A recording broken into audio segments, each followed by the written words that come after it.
Welcome, everybody, to the Rely Forge podcast. I'm your host, Christopher Wilkins. This is our first episode we're launching today of the Rely Forge.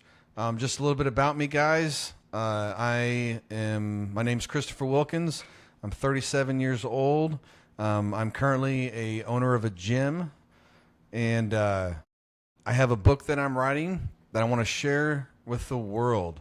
A little nervous to do this. I've never done something like this, so this is all new to me. But I feel like the message that's been given to me needs to be shared to the world. It's something that has really improved my life, and I think would really help other people. Little different kind of podcast. The way I'm going to be running it with this first episode is I'm going to be sharing the journal book that I'm writing, and it's called Rely. We have the logo here you see next to me. It is a shield and a compass built together. It is a cyclical image with recognize, evaluate, leverage, and implement. And what I'm here to do with that, in simple terms, is to recognize truth, evaluate the path, leverage knowledge, wisdom, and discipline, and implement change through action. For this first podcast, the first episode today, I'm going to be reading the book to you. That's how I'm going to be sharing this information. I'm going to open up today with the introduction and also the framework for Rely.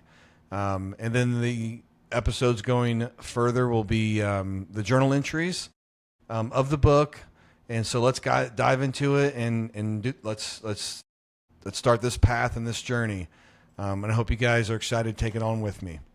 So guys, I did not set out to write this book because I thought I was special. I was not trying to build a brand, manufacture a message, or make myself sound profound. This came to me in the middle of an ordinary conversation, at a time when I was not looking for it, chasing it, or trying to force anything into existence. I was on the phone with an employee talking about nutrition, and in the middle of that conversation, Rely came to me. It did not feel invented. It felt like it was received. I felt like something dropped into my mind from somewhere beyond my own effort. And when it hit me, I knew there was something real in it. At first, I understood it as something I needed for myself. Then I realized it was bigger than that. For years, I have spent time helping people the only way I knew how. People have come to me in my gym asking for guidance, perspective, help with their bodies, their minds, their habits, and their direction. And I've always taken that seriously because I genuinely love seeing people succeed. I love relaying information that can help someone become stronger, think clearer, stand taller, and move through life with more purpose. But there came a point when I realized helping one person at a time was not enough. Conversation after conversation, I kept seeing the same problem in different forms. And I knew it needed something. It needed to become something bigger than a passing talk. That problem is simple to say, but hard to face. Most people are looking outside themselves for what has to be built within. They look for confidence outside of themselves. They look for worth outside of themselves. They look for power, wisdom, love, and direction outside of themselves. They seek approval from the world before they even understand who they are. They know how to perform. They know how to talk. They know how to repeat things that sound intelligent. They know how to adapt to expectations. But very few people are ever taught how to truly know themselves, reflect on themselves, examine their patterns, challenge their own falsehoods, and rebuild themselves with intention. This is one of the deepest problems a human being can have. If you do not know yourself, you will spend your whole life being moved by things you do not understand. I know that because I have lived it. I grew up in a very strict apostolic Pentecostal environment. I was taught what to believe, how to read the Bible, how to dress, how to think, how to act, and how to fear. I was not taught freedom of thought, and I was not taught to explore, test, reflect, and come to know myself honestly. I was taught outwardly. I was taught obedience, and I was taught consequence. And while there were things in that life that gave me structure, There were also things in that life that kept me from understanding myself in a real and living way. My childhood was not light. My father was an alcoholic, violent, and deeply shaped by wounds he never learned how to confront. He left when I was only 10 years old, but before that there was fear, pain, confusion, and a constant hunger for something I could never quite name. After that there was absence. I know what it is to want a father's approval and never receive it. I know what it is to carry that void into manhood and try to fill it with strength, masculinity, toughness, knowledge, and the need to be seen a certain way. I know what it is to build an image because there is something wounded underneath it. I know what it is to mistake performance for power. I also know what it is to work hard from a young age, to live under pressure and to spend years in discipline without peace, and to confuse external structure with inner understanding. My life for a long time was work, church, labor, expectation, and survival. Later came the military, and later came more life with more pressure and more rebuilding and more questions. Through all of it, I kept learning the same thing in different forms. If a man never stops to investigate himself, all his strength can still be built on a false foundation. And that was true for me. There was a time in my life when I was so disconnected from my own worth that I was ready to end it. I do not say that for sympathy, and I do not say it for drama. I say it because it is true. I had reached a point where I could not see what I carried within me. And if not for an interruption that changed the course of that night, I would not be here writing this. That moment did not instantly fix me, but it did become part of the road that led me here. It forced me to confront something deeper than pain. It forced me to confront the fact that a person can be alive, functional and strong in appearance, and still not know how to see themselves clearly. That is part of where this framework came from. Not from theory alone, not from trying to sound wise, and not from piecing together clever ideas. It came through life. It came through pain, rebuilding, reflection, faith, failure, and the long process of learning how to face myself honestly. It was shaped by truths I found in the teachings of Yeshua, in ancient philosophy and Stoic thought, and in old writings on discipline, virtue, action, and war, and in the repeated lesson that wisdom means very little if it is never embodied. But this framework did not come alive because I read ideas. It became alive because life demanded something from me, and I finally started to listen. RELY stands for recognize, evaluate, leverage, and implement. But this is not just an acronym, and it is not just a method to memorize. It is a way of living. It is a shield and a compass. A shield because life will hit you, and if you do not have something real to pick up, you will be moved by every blow. A compass because people lose direction all the time. And most do not even realize that they are drifting until years have already gone by. And it is cyclical because this is not a one-time fix. It is not a temporary boost. It is a framework you return to again and again for the rest of your life. Applying it to your habits, your relationships, your suffering, your purpose, and your decisions, and your calling. This is not a self-help book in the shallow sense of that phrase. I am not here to flatter you, and I'm not here to tell you that you are amazing just because you exist. I am not here to hand you a temporary high or an artificial sense of self-worth. This book is not designed to give you something you do not already have. It is designed to help you uncover what is already there, buried under fear, confusion, false beliefs, unexamined patterns, and years of living outwardly instead of inwardly. But that only happens if you do the work. That is why this book is not for everybody in the lazy sense of that phrase. It is open to anyone, but is for the person willing to confront themselves. It is for the person tired of drifting. It is for the person to stop living by accident. It is ready for the person willing to question their own patterns, tear down what is false, carry the weight of discipline, and act. It is for the person who wants to become stronger, not only for themselves, but so they can better love, serve, guide, and help others. It is not for the person looking for shortcuts. It is not for the person who wants to dominate others.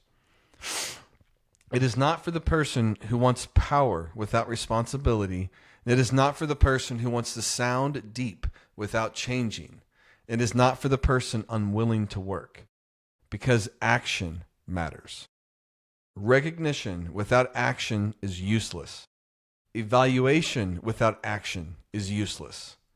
Knowledge without action becomes vanity. And most people stop before implementation. They may think about their life. They may talk about their life. They may even understand some things about themselves. But if truth never moves into action, it never changes anything. That is why the final step matters so much. You must implement. You must live it. You must embody it. Otherwise, even though the best insight becomes another excuse to stay the same. At the core of all of this, there are three things I return to over and over: faith, dedication, and discipline. And in that order: faith first, because without faith, a person will never begin. Dedication second, because without dedication, a person will not endure. And discipline third, because without discipline, nothing becomes real in the world. These are not just words to me. They are anchors. And I believe that when a person begins to build those things rightly, they stop chasing worth outside of themselves. I am not writing this introduction to place myself above you. I am writing it to make something clear. I am not different in the way that matters most. I am a man. I have been wounded. I have been wrong. I have overcompensated. And I have believed false things. I have had to deconstruct and rebuild. I have had to learn how to love myself without being consumed with myself. I have had to learn that faith in myself is not arrogance when it leads to love, responsibility, service, and better action in the world. In fact, learning to love myself rightly is what taught me how to better love other people. And when you start to understand your own mind, your own suffering, your own hunger, and your own patterns, you begin to better understand humanity itself. You begin to see that what separates you from another person is often not essence, but experience. That changes the way you love your neighbor. That changes the way you face your enemy. And that changes the way you move through the world. This book is a conversation, but it is also a challenge. It is a confession, but it is also a warning. If we do not learn to know ourselves, discipline ourselves, and act with intention, then we will continue to be shaped by appetite, fear, imitation, pride, and the opinions of other people. The world will not fix itself. The world changes when human beings change. It changes when people stop waiting for permission, stop outsourcing their worth, and stop worshiping appearances, and start taking responsibility for what they carry into the lives of others. And that work begins within. What follows is not meant to entertain you. It is meant to sharpen you, to comfort you where comfort is needed, to convict you where conviction is needed, and to push you toward understanding, action, and responsibility. If you are willing to be honest and willing to reflect and willing to do the work, then this framework can help you build something real inside yourself that no outside force can hand you. And once that happens, your life will not only change you, but it will change the world around you. And that's the end for the introduction. We're going to go ahead and move on to the RELY framework, so you guys can start having an understanding of what RELY is, what each phase of the cycle is as well.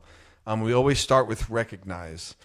But RELY, it is a practical philosophy for transformation.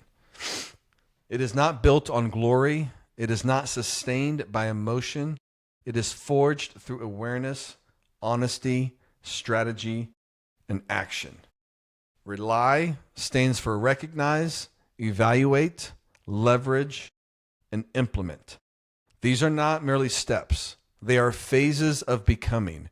Together, they form a repeatable process for facing life as it is, understanding yourself without illusion and moving forward with purpose. This is not a path of perfection. It is a path of alignment. Rely is for those who are done drifting, for those who are ready to see clearly, choose deliberately, and build with discipline. It can be applied to every arena of life: the mind, the body, faith, work, relationships, and identity, and purpose. Wherever truth is needed, rely can be used. And the first phase of the cycle is recognize. Recognize is the phase of awakening. This is where you stop moving through life half conscious and begin to see what is truly in front of you. You recognize the patterns, you recognize the wants, you recognize the habits, the lies, the fears, the distractions, and the forces shaping your direction. This is the first act of strength, to look without flinching. Recognition is where illusion begins to lose its grip. You cannot command what you refuse to confront, and you cannot change what you will not name.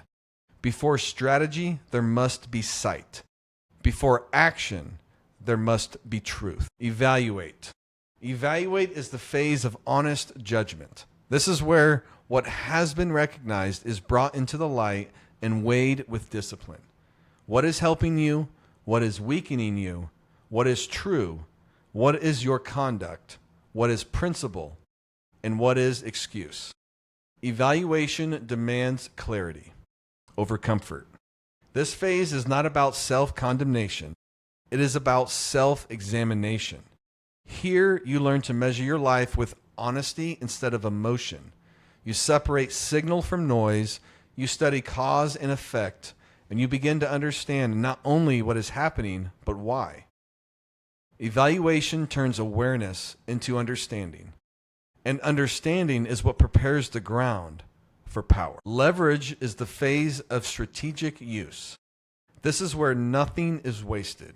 Your strengths, your wounds, your time, your experience, your discipline, and your resources and your lessons, all of it is gathered, studied, and put to work.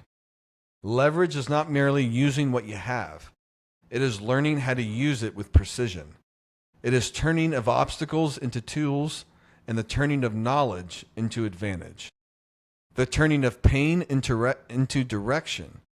This is also the phase where we take the resources, time, and lived experience that we possess and use them to further our knowledge and our light of truth, so that we may gain greater leverage.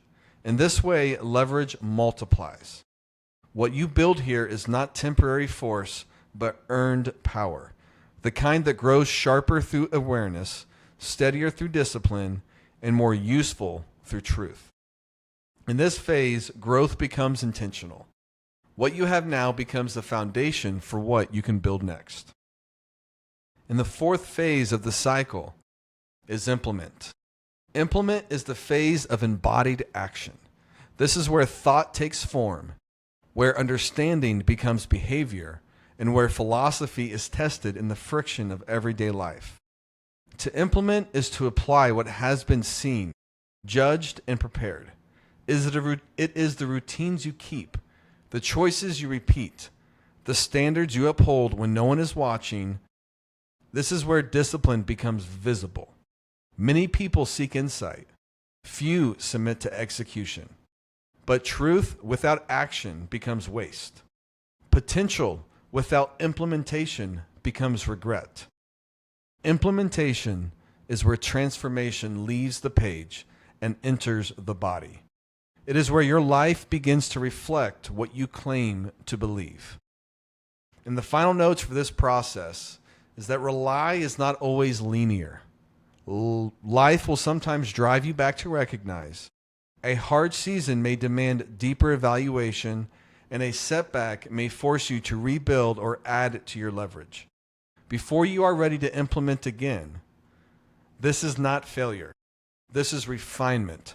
Rely is a living framework, a way to return to truth, recover direction, and move forward with greater strength, greater clarity, and greater discipline, again and again, as many times as necessary. And that's the end for the introduction and the framework of the book I'm writing. I hope you guys enjoy this. I really hope this is going to help. Please, if you guys can, follow me on YouTube, on Spotify, on TikTok. My handle is at The Rely Forge. That's RELIFORGE, at The Rely Forge. This is our first episode. Second episode, as we move forward, I'll be opening up with chapter 1 of the book. And under each chapter, I have my journal entries from my journal that I wrote where this came from. So I'll be reading a journal entry on every episode and then discussing it briefly. I hope this is going to help you guys. I'm here to share this with the world. I love everyone. We are here to recognize truth, evaluate the path, leverage knowledge, wisdom, and discipline, and implement change through action. See you guys next time.